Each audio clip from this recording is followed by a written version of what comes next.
जीवन में जितना धर्म का महत्व है, मोक्ष का महत्व है, जीवन में उतना ही अर्थ का महत्व है। पैसे के बिना कोई काम नहीं होता। तुम बिन यज्ञ न होते वस्तु नहीं पाता। ओम जय लक्ष्मी माता। तो ऋग्वेद के चौथे मंडल के 32 नंबर के सूक्त में मंत्र नंबर 20 और 21 में बड़ी अद्भुत बात कही गई है। कहा कि इन दो मंत्रों के द्वारा कोई नित्य यज्ञ में आहुति डालता है तो उसकी कंगाली कट जाती है, उसकी गरीबी कट जाती है, दरिद्रता समाप्त हो जाती है। स्वयं भगवान के वाक्य हैं, वेद पूर्ण रूप से सत्य है। इसमें किसी भी प्रकार से कोई संशय करने की गुंजाइश ही नहीं है। आज की बात को मैं यहीं से आरंभ करूंगा। ऋग्वेद की कथा का मैं वाचन आप सबके बीच में कर रहा हूं। और जिस ऋग्वेद का आरंभ ही यज्ञ से होता है, यज्ञ मीन्स श्रेष्ठ कर्मों के द्वारा जिसका आरंभ है, तो श्रेष्ठ कर्मों के द्वारा कैसे व्यक्ति की उन्नति होती है। कोई दिक्कत ना हो, कोई परेशानी ना हो तो अपने घर में एक ताम्र कुंड रखें। रोज कर सकें तो ये तो बहुत बड़ी बात हो जाएगी। रोज ना कर पाएं तो कुछ कुछ दिन जैसे समय मिले आहुति डालें। मैं यहां से हर बात प्रमाण के साथ कहूंगा। दो मंत्र भी आपको सुना रहा हूं। तो चौथा मंडल और 32 नंबर का सूक्त और मंत्र नंबर 20 और 21, इसको आप रिकॉर्ड कर लें क्योंकि मंत्र में अशुद्धि नहीं होनी चाहिए। और अपने घर पर जो आप नित्य अग्निहोत्र करते हैं या जब करते हैं तब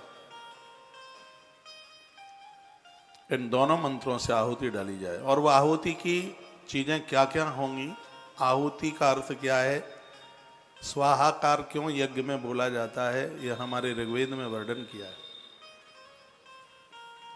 तो मैं मंत्र बोल रहा हूं। ओम भूरिदा भूरिदेहिनो मात ब्रह्म भूर्या भर भूरिदेद्रम जितस्ससी। 20 नंबर का है मंत्र। 21 नंबर का है ओम भूरिदात्यश श्रुतपुत्राः सूरः वृत्रहन आनो भजस्य राधसी। एक बार फिर बोलूंगा। ओम भूरिदा भूरिदेहिनो माद ब्रह्म भूर्यावर भूरिदेन्द्रम दितस्ससी।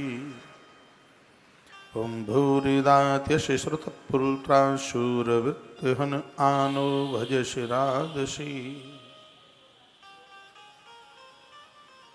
यह धन प्राप्ति के लिए, श्री वृद्धि के लिए, घर में श्री। श्री सिर्फ पैसे से ही नहीं है। श्री घर की नारियां बढ़े, स्त्रियां बढ़े। स्त्री साक्षात लक्ष्मी का रूप है, शक्ति का रूप है। ऐसा बताते हैं कि जिस घर में जितनी स्त्रियां ज्यादा होती हैं उस घर में उतनी ही उन्नति ज्यादा होती है। और पहले लोग बड़े आनंद में रहते थे क्योंकि सब सामूहिक रहते थे। आज तो 4 बेटे हैं तो चारों की बहुएं अलग अलग हैं। इतने बड़े बड़े घर खाली से पड़े हुए हैं। और घर सुंदर ही लगता है जब उसमें नारी के घुंघरू बजते हैं, उसकी पायलें बजती हैं। नारी का आगमन घर में बहुत शुभ है। ये दरिद्रता को, कंगाली को नारी का आगमन समाप्त करता है। जहाँ तक बने घर में संगठन सामूहिकता के साथ रहें तो बहुत ज़्यादा बढ़िया है। तो श्री का अर्थ सिर्फ धन ही नहीं है। श्री का अर्थ महाशक्ति, पूज्य मात्र शक्ति, ये श्री के रूप में है। भागवत में श्री राधा का वाचक है। श्री सिर्फ संपदा ही से ना जोड़ें। श्री ये पूज्य मात्र शक्ति है। इसके बिना तो घर लुटे लुटे से लगते हैं। घर बिखरा सा लगा हुआ होता है। बहनें कुछ दिनों के लिए पियर चली जाती हैं तो तवा कहीं पड़ा रहता है, फूकनी कहीं पड़ी रहती है, चिमटा कहीं मिलेगा। हाँ, दाल का बॉक्स कहीं, दूध का कमंडल कहीं पड़ा है। तो पूरा सिस्टम घर का जो संभालती है वह मातृ शक्ति है, वो नारी शक्ति है। तो ये 2 मंत्र मैंने आपके बीच में अभी बोले हैं। इससे घर में संपदा तो बढ़ेगी ही, लेकिन इससे घर में स्त्रियों की संख्या बढ़ेगी। मैं ये नहीं कहूँगा कि एक एक व्यक्ति के 4-4 विवाह हो जाए, विवाह तो एक ही बढ़िया होता है। मैं ये कहूँगा कि ये मंत्र इतना प्रभावी है कि घर में इतना पुरुषों का बच्चों का जन्म होगा। जब उनका जन्म होगा तो घर में देवियाँ आएंगी, नारियाँ आएंगी, बच्चों के जन्म होंगे, बेटा बेटियाँ चल करके आएंगी। इसलिए ऋग्वेद में बेटी के जन्म को बहुत शुभ बताया, बहुत ज़्यादा। इसमें तो यह वर्णन है कि घर में प्रथम बेटी होती है वो साक्षात नारायणी लक्ष्मी का रूप है, ऐसा वर्णन है। मेरी बात समझ में आ रही है आपके में? धन्यवाद। 5-7 मिनट लेट हूँ कथा में, आ तो गया था मैं इधर, थोड़ी सूचनाएं ज़्यादा थी। इन बातों को ठीक से सुन लें। लक्ष्मी प्राप्ति के लिए कई मंत्र हैं, धन प्राप्ति के लिए कई मंत्र हैं। मैं तो कहूँगा घर में माताओं से मत लड़ो, बरकत होगी, आपके पैसे का नुकसान नहीं होगा। आप सुन रहे हैं मेरी बात? अच्छा,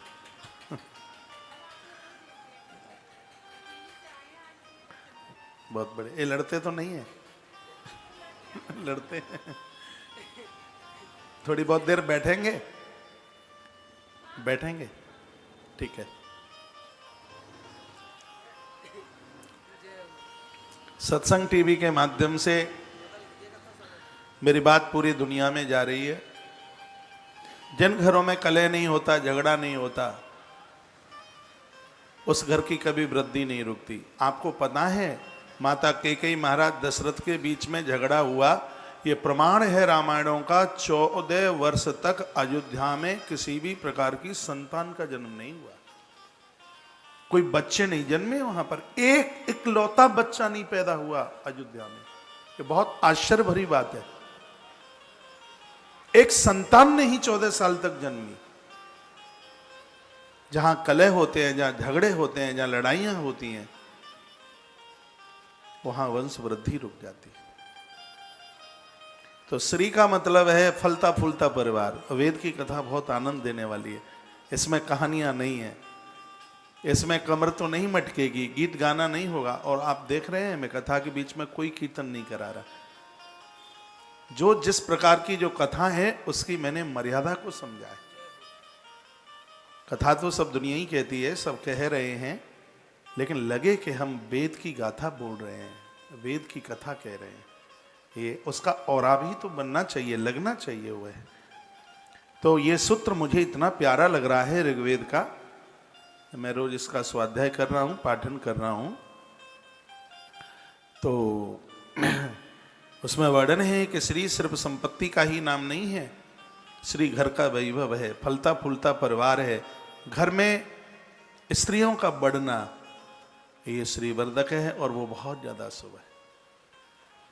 शादियाँ होती हैं, सब रिश्तेदार की देवियाँ आती हैं, कितना माहौल अच्छा लगता है।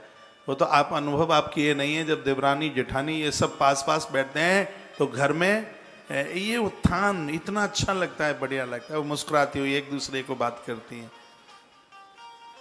घर का माहौल ही बड़ा अच्छा लगता है, बहुत अच्छा लगता है।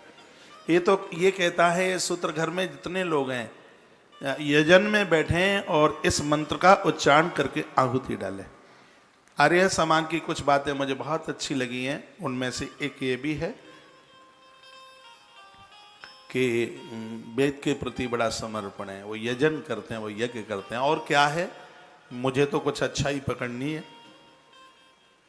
तो ये तो है, ये तो मानना पड़ेगा। वो यजन करते हैं, यज्ञ करते हैं। आप भी अपने घर में यज्ञ आरंभ करें, घर की बरकत देखें। यज्ञ से घर में पशु बढ़ते हैं, इसी में वर्णन है, पशु बढ़ते हैं यज्ञ से, धन बढ़ता है, घोड़े बढ़ते हैं। अब आज तो घोड़े हैं नहीं, वाहन दूसरे तरह के हैं। सर्व प्रकार की समृद्धि, और मुझे यहाँ कहीं से प्रमाण नहीं लेना है। और एक बात मैं बहुत आग्रह पूर्वक आनंद के साथ कह रहा हूँ, आज मैंने कथा का 631वां दिन पकड़ा है, इसके आधार में मेरे नित्य का यज्ञ है। मैं यज्ञ से कभी चूकता नहीं हूं। देश में हूं, प्रदेश में हूं, कहीं भी हूं, मैं यज्ञ के बिना नहीं रह सकता। यज्ञ श्रेष्ठ कर्म है और ऋग्वेद यज्ञ शब्द से ही आरंभ होता है, श्रेष्ठ कर्म से आरंभ होता है।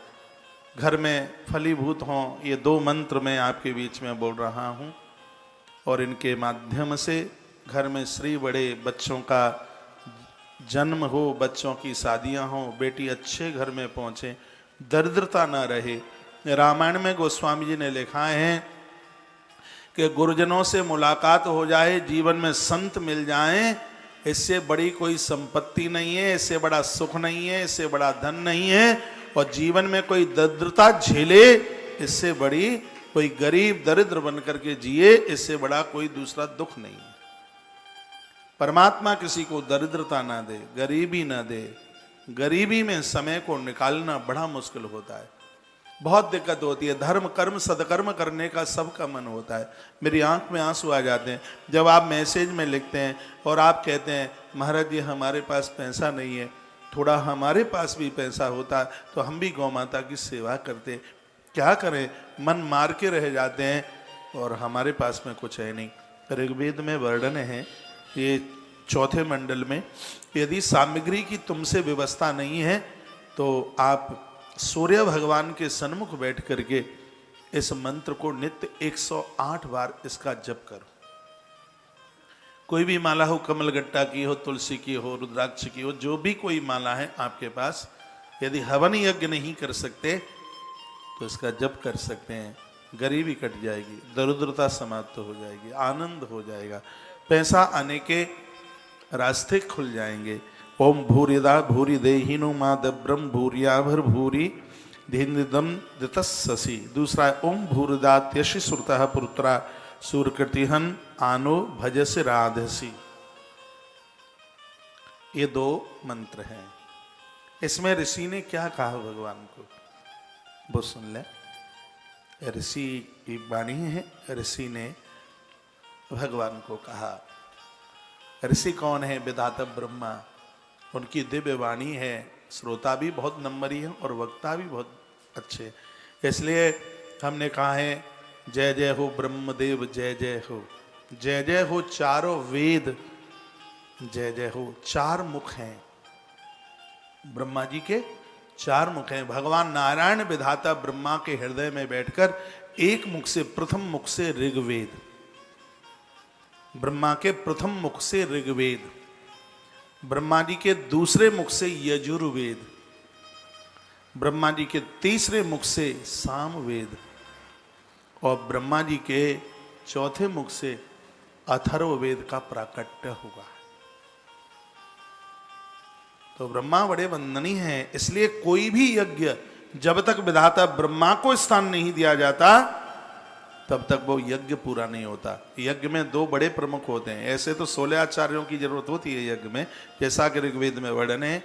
इसमें आचार्य और ब्रह्मा बड़े प्रमुख होते हैं।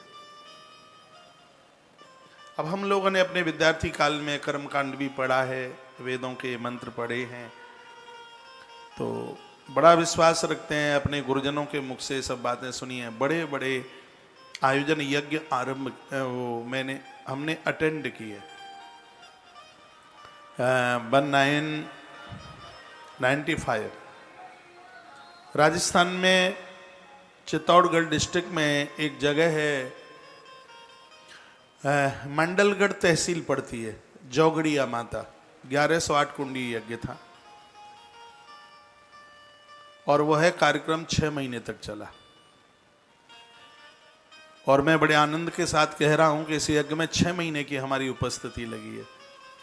तो इतने विद्वान वह आचार्य, इतने विद्वान, और वो वृद्ध होते थे। हमारी उम्र तो ज़्यादा होती नहीं थी, लेकिन 1 मिनट भी फालतू ना निकल जाए। वो कैसे वेदियां बना रहे हैं, कैसे सुरवा को सजा रहे हैं, किस प्रकार से कुंडों की नापतोल हो रही है। तो 6 महीने का अभ्यास बहुत होता है। ये दुर्गा सप्तशती के साथ पता नहीं क्या क्या, तब ही बिल्कुल कंठस्थ हो गया एकदम। बिल्कुल हर क्षण की कदर समझी, कीमत समझी। ठीक है बहन, आप भोजन नहीं करेंगे? अरे आज 26 जनवरी, बूंदी बहुत अच्छी बनी है, जलेबी देसी घी की बनी है, देख लेते। ये पुरुष लोग तो बिजी रहते हैं, हर समय बहुत व्यस्त रहते हैं। चलो ठीक है, फिर आइएगा। ठीक है, जय हो मेरी बहन।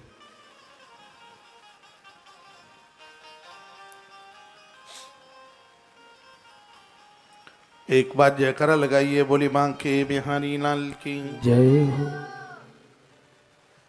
कृष्ण कन्हैया लाल की जय हो, जय जय श्री राधे जय श्री राधे जय जय। श्री राधे। अभी मंत्र समझ में नहीं आया होगा, अभी मैंने अर्थ बताया ही कहाँ है आपको। तो मैं इसका मंत्र के अर्थ की तरफ चलूंगा। पहले कुछ और बातें मैं आपको बोल दूं। लक्ष्मी प्राप्ति के लिए कई मंत्र हैं, कई उपाय हैं। श्री वृद्धि के लिए कई उपाय हैं। उनमें से ऋग्वेद में ये भी बड़ी अद्भुत बात कही गई है।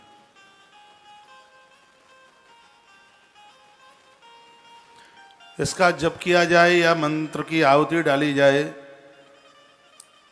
बेलगिरी और घी से हवन किया जावे, किसी भी प्रकार का ऋण नहीं रहेगा। आम की लकड़ी और ढाक की लकड़ी यजन के लिए बहुत ज्यादा प्रभावशाली है। इसमें अर्थ इस मंत्र का यह है, लक्ष्मी पते, हे भगवान, हे प्रभु, हे परमात्मा, हे ईश्वर, आप बहुत बड़े दानी हैं। भूरिदाह शब्द लिखा है, भूरिदाह भूरिदेहीनो। भूरिदाह, भूरिदाह संस्कृत में कहते हैं दानी। ऐसा देने वाला जिसको देने के बदले में कुछ भी नहीं चाहिए। ऋषि ने कहा, तुम भूरिदा भूरिदेहीनो, आप बहुत बड़े दानी हैं। हमने सुना है संसार भर से निराश होकर जिन याचकों को दुनिया में कहीं भी कुछ भी नहीं मिला, सब जगह से वो वापस आ गए। निराश होकर के आ गए जिन्हें कहीं से कुछ मिला भी नहीं। हे महादानी, हे महाईश्वर, वो याचक तुम्हारी देहली पर आए। उन्होंने आपसे प्रार्थना करी। उनकी प्रार्थना सुनकर आपने उन्हें आर्थिक संकट से मुक्त कर दिया। इस मंत्र का अर्थ है, हे लक्ष्मी पते, हे ईश्वर, आप महादानी हैं। अर्थ के संकटों से जूझने वाले लोग दुनिया के कोने कोने तक गए, सब उन्होंने उपाय किए, उनके अर्थ संकट का निपटारा नहीं हुआ। तब वह निराश होकर वह याचक, उन्होंने आपसे प्रार्थना करी। ऋषि बोलता है, उसने आपसे प्रार्थना करी। आपने उनकी प्रार्थना को सुनकर आपने उन्हें आर्थिक संकट से मुक्त कर दिया। हे भगवान, उनकी झोली आपने भर दी। भगवान, ये मैं भी दीन दुखियारा, आर्थिक संकट से मैं बड़ा जूझ रहा हूं, मुझे बड़ी दिक्कत परेशानी है, मेरे लिए परिवार चलाना मुश्किल हो रहा है। हे मेरे भगवान, आपसे प्रार्थना है, आप मुझे भी इस आर्थिक संकट से मुक्त कर दीजिए। एकता गोयल बहन, आपने लिखा है समझ में नहीं आया, तो यह है इसका अर्थ। अब तो आ गया होगा समझ में। यानी भक्त ने भगवान को कहा है कि मैं भी आर्थिक संकट से बहुत जूझ रहा हूं, बहुत परेशान हूं, मैं बहुत मेहनत करता हूं सुबह से लेकर रात्रि तक, लेकिन मुझे मेरी मेहनत का फल नहीं मिल रहा है। इसलिए हे लक्ष्मी पते, मैं भी तुम्हारी देहली पर आया हूं। जैसे तुमने औरों की झोली भर दी है, उन्हें आर्थिक संकट से मुक्त कर दिया है, उसी प्रकार से हे नाथ, आप मुझे भी इस आर्थिक संकट से मुक्त कर दीजिए। ये अर्थ है। एक बार जयकारा लगाइए, बोलिए यज्ञ नारायण भगवान की जय हो, श्री हनुमान जी महाराज की जय हो। जय जय श्री राधे, जय जय श्री राधे, जय जय श्री राधे श्याम।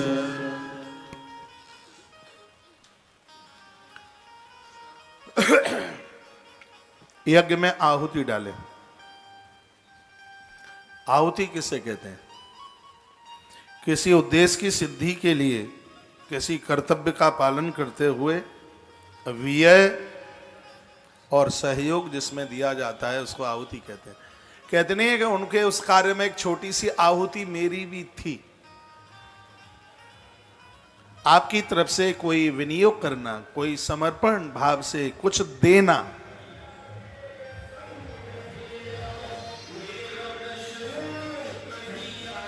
जय वाह, उसे आहुति कहते हैं।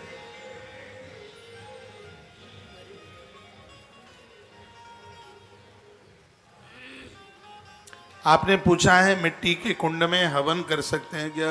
रोज लीपना पड़ेगा, रोज उसके ऊपर स्वस्ति इत्यादि बनाने पड़ेंगे, ढक के रखना पड़ेगा। मिट्टी के कुंड में नीचे हवन करने में उसमें कीड़े मकोड़े बहुत चले जाते हैं, इसलिए वो जीव हत्या हो जाती है उसमें। इसलिए आप गृहस्थ लोगों के लिए ताम्र का कुंड बहुत ज़्यादा ठीक है। जो रोजाना थोड़ी छोटी सी कुंडी ले लीजिए, जो रोजाना मिट्टी लगा करके साफ भी हो सकता है। उसमें तो राख भरी पड़ी होगी, कहीं न कहीं कीड़े मकोड़े आ जाएंगे तो उतना हवन का फिर फल नहीं मिलेगा, उससे ज़्यादा अपराध हो जाएगा। वेदांत तो यह है कि कुछ सामग्रियां उनको भी धो करके सुखा करके, जैसे चावल है पहले धोइए फिर सुखाइए, तिल को एक एक देख करके उसमें कहीं कोई कीड़े मकोड़े ना हो। लकड़ी को भी देखिए, लकड़ियों में बहुत कीड़े मकोड़े अंदर घुस करके और बड़ी जीव हत्या हो जाती है, अपराध बहुत हो जाता है। यज्ञ में देवता तब तक उसको स्वीकार नहीं करते जब तक स्वाहाकार का उच्चारण नहीं होता, ऐसा ऋग्वेद में लिखा। स्वाहा का क्या अर्थ है? स्वाहा का अर्थ है पहुंचाना। स्वाहा तो हिंदी में, इंग्लिश में पोस्ट, हिंदी में डाक। स्वाहा मीन्स पहुंचाना कोई चीज। टेलीग्राम, स्वाहा पहुंचाना। देवता आपकी आहुति को तब तक ग्रहण नहीं करते जब तक आपके मुख से स्वाहाकार शब्द नहीं बोला जाता, ऐसा इस ग्रंथ में लिखा। देवता तब तक आहुति स्वीकार ही नहीं करते, चाहे जितना भी हवन, चाहे जितने घंटे का कर ले, लेकिन जब तक मुख से स्वाहाकार शब्द का उच्चारण नहीं होगा तब तक देव हमारी आहुति को स्वीकार नहीं करते। ऐसा क्यों? ऐसा इसलिए स्वाहा यज्ञ नारायण भगवान की पत्नी है। पत्नी प्रसाद बनाती है, भोजन बनाती है, पति के सामने परोसती है, वो बड़े आनंद के साथ खाता है। हमारे वेदों में लिखा हुआ है कि जब याजिक, यज्ञ करने वाला व्यक्ति स्वाहा बोलता है, स्वाहा, तब यज्ञनी भगवान का, यज्ञ भगवान का मुख खुलता है, और जब हा बोलता है तब उनका मुख बंद हो जाता है। स्वा नहीं बोलोगे तो उनका मुख खुलेगा ही नहीं। तो इसको सही उच्चारण है स्वाहा, बाद में स्वा के बाद हा, स्वाहा, स्वाहा, स्वाहा, स्वाहा, ये उच्चारण सही है इसका। स्वाहा, लास्ट में वो हकार है वो होना चाहिए। स्वाहा स्वाहा स्वाहा स्वाहा स्वाहा स्वाहा स्वाहा। बहुत लोग क्या करेंगे? स्वा स्वा स्वा, ये गलत है। क्या बोलेंगे? स्वा स्वा स्वा स्वा स्वा, बिल्कुल गलत है। सही उच्चारण है स्वाहा स्वाहा, और ज़्यादातर ऐसे आप सुनेंगे यज्ञ में यही उच्चारण होता है, स्वाहा स्वाहा स्वाहा।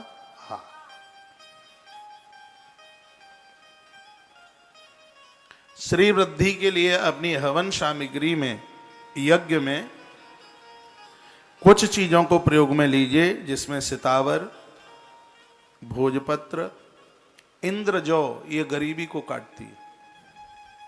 जो ये साधारण जो जौ है, ये दुश्मन के मस्तिष्क को बदल देती है। ये साधारण जो जौ है, इसकी आहुति डालने से दुश्मन नहीं बढ़ते। इंद्र जौ है वो श्रीवर्धक है। हाथ में भी जौ का निशान होता है। जिसके हाथ में जौ का निशान है, उसके जीवन में उसके लिए रोटियों की कमी नहीं हो सकती। वो खाए भले ही नहीं, लेकिन रोटियों की कमी नहीं रह सकती। जौ मेरे अंगूठे में जौ का निशान है। मेरे तो दोनों ही हाथ में, एक हाथ पहले जन्म का होता है, एक हाथ वर्तमान समय का होता है। तो सितावर, भोजपत्र, इंद्रजो, छाड़ छबीला, एक औषधि टाइप में आती है रूखड़ी, पंसारी की दुकान पर मिलती है, उसका नाम है छाड़ छबीला। सगरी बातें नई सी हैं। बेलगिरी, नागरमौथा, और एक और आती है बाल छड़। ये सब चीजें श्रीवर्धक हैं, आरोग्यता देने वाली है, निरोगता देने वाली है। इसमें बहुत सी चीजें ऐसी हैं कि कहीं संतान को कोई योग नहीं बन पा रहा है, समय पर शादी होने का, तो ये सब चीजें उसको विधान को समाप्त कर देती हैं। तो इसमें एक बाल छड़ है, अगर, तगर, कमलगट्टा, कपूर इत्यादि, ये सब चीजें ढाक और आम की लकड़ी के ऊपर यह यज्ञ, ये लक्ष्मी प्राप्ति के लिए, श्री वृद्धि के लिए, घर में देवियों की, स्त्रियों की संख्या बढ़े, उसके लिए बहुत श्रेयस्कर है, बहुत बढ़िया है। वो हाथ धन्य धन्य हो जाते हैं जिन हाथों ने यज्ञ किया है। यज्ञ में जब आप आहुति डालते हैं तो 2 उंगलियों का उसमें सहयोग लिया जाता है। ऋग्वेद में इन दोनों उंगलियों के लिए कितना अच्छा बोला है। इन दोनों उंगलियों के लिए क्या कहा है, वर्णन किया है कि जैसे स्त्री अपने पति को प्रसन्न कर देती है, उसी प्रकार से यज्ञ में ये दोनों उंगलियां यज्ञ नारायण को प्रसन्न कर देती हैं। हाथ की दोनों उंगलियों को नारायण की पत्नी कहा, एक को स्वाहा और एक को स्वधा, ये दोनों उंगली। टोटली बात 100% नई है, सुनोगे सिरा दे। कथा ऐसी चल रही है, व्यासपीठ पूरी दिखे, क्योंकि मैं उंगली चला रहा हूँ, वहां तराजू लटकेगा, फिर उंगली नहीं दिखेगी। हाथ की दोनों उंगली हैं, एक है अनामिका और एक है मध्यमा। ऋग्वेद में इन दोनों उंगलियों को यज्ञ नारायण की पत्नी के रूप में जोड़ दिया। यज्ञ की 2 पत्नियां हैं, स्वाहा और स्वधा। तो बड़ा सुंदर, मैं एक सूत्र बोल दूं यहां से, जिसमें वर्णन किया गया है, उपप्रजिन्वन उसति उसंतम पतिम न नित्यम जनियः सनीला स्वसार स्याबीम अरुसीम अजुख्रन छिन्नम उक्षंतीम उकसम न गावः। यानी उपप्रजन्नुसतिरुसंतपति न नित्यम जनय सनीला स्वसारहस्याबीमरुषोम जुक्रचिंतन मुक्षन्तमीम रखसन्न गावः। यानी इस मंत्र का जो अर्थ है, इस मंत्र का अर्थ है कि जैसे स्त्री अपने स्वामी को, अपने पति को अति प्रसन्न कर देती है, वैसे ही एक स्थान पर वर्तनी और आकांक्षणी, ये इसमें वर्तनी और आकांक्षणी नाम दिया है इन उंगलियों का। उसी प्रकार से उंगलियां अविलासी अग्नि देवता को हव्य प्रदान करके, यानी आहुति दे करके अग्नि देवता को प्रसन्न कर देती है। प्रसन्न कर देती है ये। पहले उषा कृष्ण वर्णा और पीछे शुभ्र वर्णा होती है।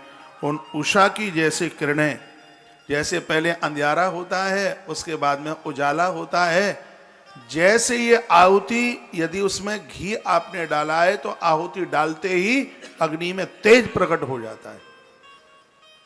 जैसे अग्नि में तेज प्रकट होता है यज्ञ करने से, आहुतियां डालने से, उसी प्रकार से यज्ञधारी याजक का तेज भी ऐसे ही आगे के लिए बढ़ता है। ये दोनों उंगलियां बहुत ज्यादा विशेष हैं, दोनों का वर्णन किया गया है। लिखा है कि वैसे ही ये उंगलियां अग्नि की सेवा करती हैं।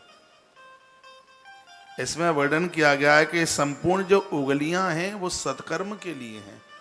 इनसे हवन सामग्री बनाए तो इसमें वर्णन है कि हवन सामग्री को लेकर के ऐसे ऐसे हाथों से उसको घिसिए, हाँ पूरी सामग्री उसमें मिल जावे। इसमें तो ये लिखा है कि वैसे ये सारी उंगलियां अग्नि की सेवा के लिए परमात्मा ने दी हैं, जगत की सेवा के लिए, सिर्फ तुम्हें कौर पकड़ने के लिए नहीं है ये। इसमें ऋग्वेद में स्पष्ट लिखा है कि परमात्मा ने जो तुमको जो उंगलियां दी हैं, 5 उंगलियां, धरती के 5 तत्व हैं प्रकृति के, जल, अग्नि, धरती, वायु और आकाश। इन 5 उंगलियों में 5 महत्व तत्व छिपे हुए हैं। इसमें एक उंगली को जल कहा, इसमें एक उंगली को धरती कहा, एक को अग्नि कहा। इस उंगली को अग्नि रूप बताया है, इसको अनामिका कहते हैं, ये अग्नि रूप है। इससे जब आप चंदन यहां पर लगाते हैं तो ये समझ लीजिए कि आपका विवेक प्रज्वलित हो जाता है। इसलिए हमेशा इस उंगली को ही तिलक लगाने की, चंदन लगाने की, इसको इससे ही ये बात कही गई है। वो ये है, ये उंगली, ये 5 उंगली धरती, जल, अग्नि, आकाश, वायु, इसके महत्व को रखती है। तो ये जो सूत्र है, उपप्रजन्न सतीरुसंत पतिन्ननीत जनयः सनीलाः स्वसारस्याभि मर्खिं मजोकृस्त्रमुक्षन्ति मुखसन्न गावः। उपह प्रह जिन्वन उसति उसंतम पतिम ननित्यम जनिहा सहनीला स्वसारः स्याबीम अर्षीम अजुख्रम चित्रम उक्षंतीम उकसम न गावः। यानी जैसे स्त्री स्वामी को प्रसन्न करती है, वैसे ही यह उंगलियां अग्निदेव भगवान को प्रसन्न कर देती हैं। फिर वर्णन किया,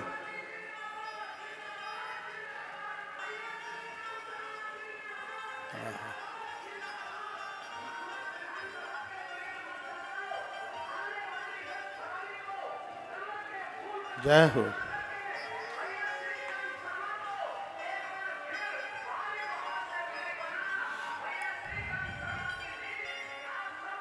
बोलो बांके बिहारी लाल की जय हो। श्री हनुमान जी महाराज की जय हो। जय जय श्री राधे, जय जय श्री राधे, जय जय श्री राधे, श्री राधे श्याम। जैसे सूर्य भगवान की सेवा किरणें करती हैं, उसी प्रकार से उंगलियां अग्नि देवता की सेवा में लगी हैं। इन हाथों के बिना चूल्हा कहाँ जलता है? हाथों के बिना, उंगलियों के बिना कहाँ माचिस की तीली काम करेगी? तो परमात्मा ने जो उंगलियां दी हैं वह अग्निदेव, अग्निदेव यानी ईश्वर, ईश्वर की सेवा के लिए। इनसे श्रेष्ठ कर्म करो, इन हाथों से अच्छे कर्म करो। रोजाना सुबह जागो, कर दर्शन करो। कराग्रे वस्ते लक्ष्मी, कर मध्य सरस्वती, कर मूले स्तो ब्रह्मा। हाँ, इस हाथ में त्रिविध देवता हैं, देवियां हैं इसमें। इन हाथों को जगन्नाथ भगवान का हाथ बना दो। अग्नि में एक बात की प्रार्थना जरूर करो, इसमें बड़ा सुंदर सा मंत्र है। पता नहीं आप तो क्या क्या मांगते हैं, लेकिन इसमें लिखा है कि गो कुप्रशंसस्त बनेषु देखे जरंत विश्वे वलिश्वं स्वर्ण वित्पानरपुत्रा सह परियन पितुर्न जीव्रे विवेदो सरंतः। यानी गोसु प्रशस्तिम बनेषु धिके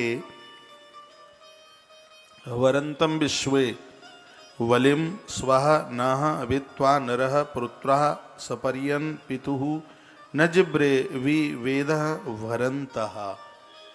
यानी इसका अर्थ है, हे अग्निदेव, हे प्रभु, हे परमात्मा, हे यज्ञ नारायण भगवान, हमारे काम में आने वाली गौ माता को उत्कृष्ट कर दो।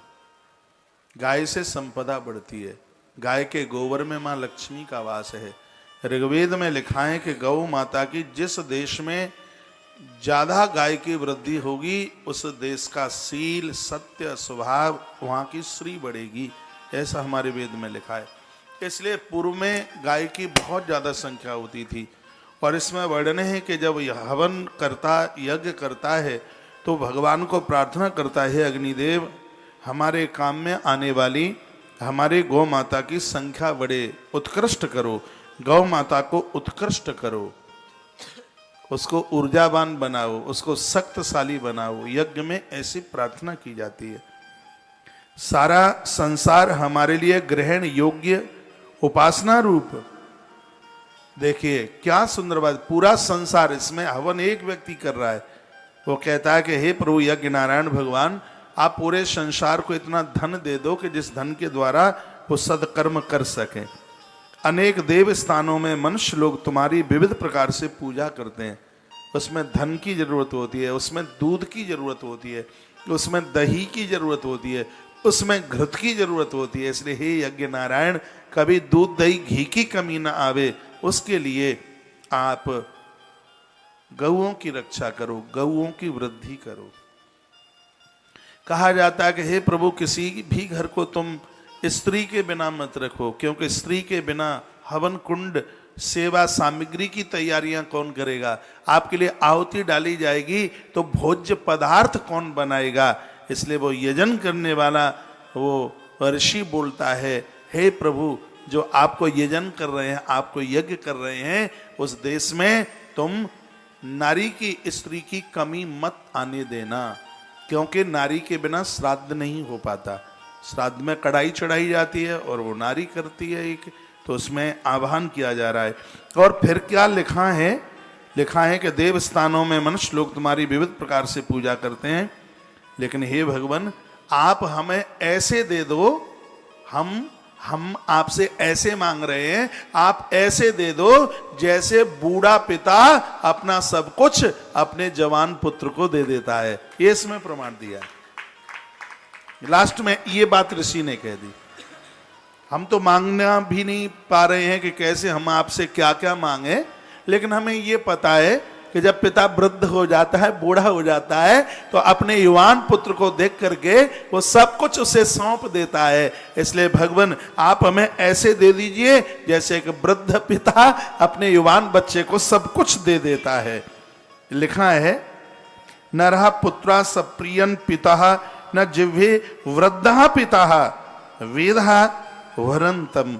वर्णन है, ये वेद कह रहा है और ऋषि ने बोला है कि जैसे एक वृद्ध पिता बिना मांगने पर अपने युवान बच्चे को सब कुछ उसके नाम वसीयतनामा कर देता है, रजिस्ट्री उसके नाम कर देता है, कह देता है ये सब तुम्हारा है, अब ये सब तुम्हारा है।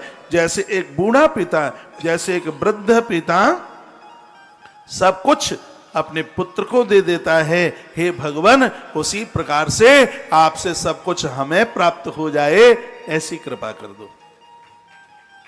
यज्ञ में ये कामना की जाती है। यज्ञ कितना बड़ा विज्ञान है। और मुझे विश्वास है कि इस कथा में आपको जरूर आनंद आ रहा होगा। बिल्कुल, ऐसा हो ही नहीं सकता कि आनंद ना आवे। मुझे आ रहा है तो आपको क्यों नहीं आएगा? 10,600 सूत्र हैं इसमें। यज्ञ की बड़ी अद्भुत बात कही गई है। वर्णन किया गया है कि अग्नि को अपावन मत कीजिए, अपवित्र मत कीजिए, नित्य अग्नि का दर्शन कीजिए। जैसे रोजाना धरती मां का दर्शन करना जरूरी है, ऐसे अग्निदेव का दर्शन। बताया जाता है कि अग्नि इतना पावन है, इतना पवित्र है। बताते हैं कि ब्राह्मण का गुरु तपस्वी होना चाहिए, ब्राह्मण का गुरु ब्राह्मण ही होना चाहिए और कोई नहीं। ब्राह्मण का गुरु, जो आज दुनिया भर के बाबा चाहे जिसको चाहे बोल देते हैं कि साधु न पूछो जात, न पूछो साधु की, गले बात उतरती नहीं है। अरे भैया, ब्राह्मण से पाम छुड़वाओगे, नरक के कमरे खुल जाएंगे, कोठरे खुल जाएंगे। ऐसा मत कीजिए। ना तुम दूसरों का कल्याण कर पाओगे, ना अपना कल्याण कर पाओगे। वेदों की भाषा को मत मिटाइए। इसमें वर्णन है कि अग्नि चारों वर्णों का गुरु है। जैसे गुरु कल्याण करता है, अग्निदेव ऐसे ही कल्याण करते हैं। इसलिए चारों वर्णों के लोगों को अग्नि देवता को गुरु मानकर, भगवान मान करके नित्य उनकी वंदना करनी चाहिए, रोज उन्हें प्रणाम करना चाहिए। इसलिए प्राचीन काल में रसोई बनती थी तो अंगारा जला करके उसके ऊपर 5 आहुतियां डाली जाती। आज मैंने वीडियो डाली है 6 बजे सुबह। जलते हुए अंगारे के ऊपर आप कुछ आहुतियां डालें, उससे घर की समृद्धि देखें। बड़े टाइम मिले तो सुन लेना, उसको पढ़ लेना। तुलसी तपोवन यूट्यूब चैनल पर है। साधुर्न गृद्रस्ते हे बसुरोयात तवसमस्तेस समत्सुहु साधु न गृद्रः अस्ता एव सूराः याता दव जी महत्वेषु समस्तसुहु। यानी साधक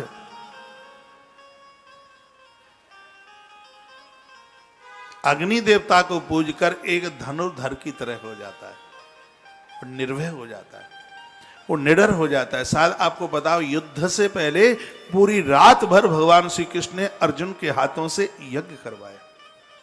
यज्ञ भगवान को प्रकट करता है। गुरुदेव वशिष्ठ ने राजा दशरथ से यज्ञ करवाया। वली ने यज्ञ किया, भगवान वामन आ गए। यज्ञ वही विष्णु, साक्षात परमात्मा है यज्ञ।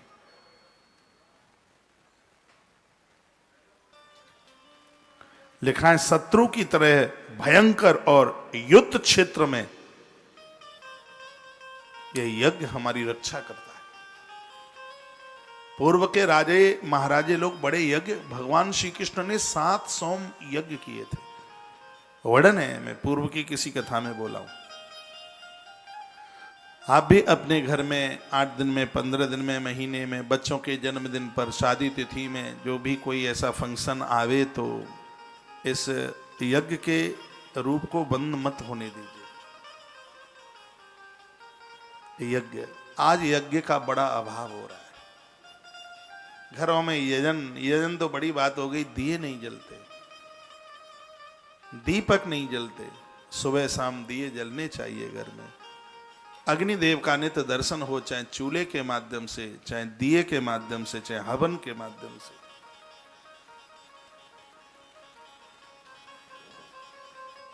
यज्ञ का पूरा सम्मान कीजिए, पूरा आदर कीजिए। बोली यज्ञ नारायण भगवान की जय हो। आइए, अग्नि पूर्वे ऋषि इड्य नूतन उत शह देवान्ना दहवक्षति। ऋषि ने कहा कि मुझसे पूर्व ऋषियों ने जिस प्रकार से आपकी स्तुति करी है, हे अग्निदेव, उनसे आप प्रसन्न हुए हैं। आगे भी जो ऋषि आपकी स्तुति करेंगे उनसे भी आप प्रसन्न होंगे। मैं आपसे प्रार्थना करता हूं कि मेरे बोल हैं वो स्तुति का रूप धारण कर लें।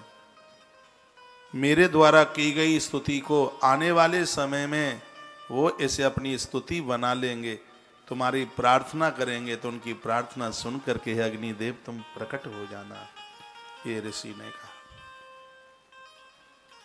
मैं भी इस व्यासपीठ से बोलता हूँ कथा में, ऋग्वेद की ऋचाओं को पढ़कर मैं भी भगवान को कहता हूँ, हे प्रभु, इस व्यासपीठ से जो मैं आपको प्रार्थना कर रहा हूँ, जो स्तुतियाँ बोल रहा हूँ, तो ये स्तुति आने वाली पीढ़ी के लिए भी आपको प्रकट करने का एक सुमार्ग बन जाए। मैं भगवान को बोलता हूँ। इस ऋषि ने यही कहा है।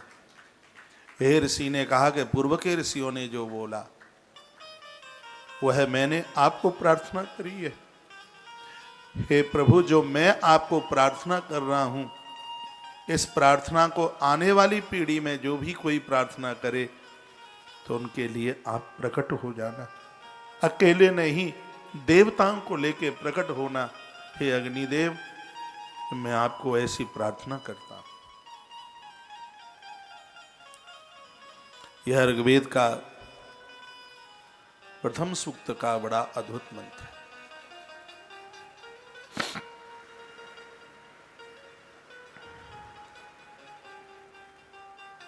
हे अग्निदेव,